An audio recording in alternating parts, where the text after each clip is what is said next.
يا أيها الناس اتقوا ربكم الذي خلقكم من نفس واحدة وخلق منها زوجها وبث منهما رجالا كثيرا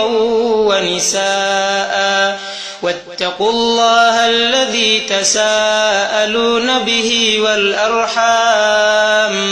إن الله كان عليكم رقيبا وآتوا اليتامى أموالهم ولا تتبدلوا الخبيث بالطيب ولا تأكلوا أموالهم إلى أموالكم إنه كان حوبا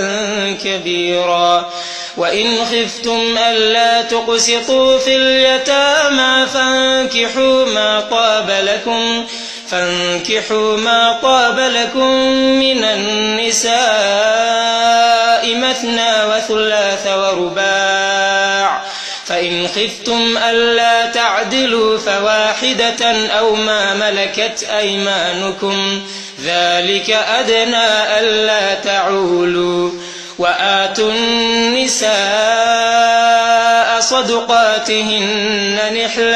وآتوا النساء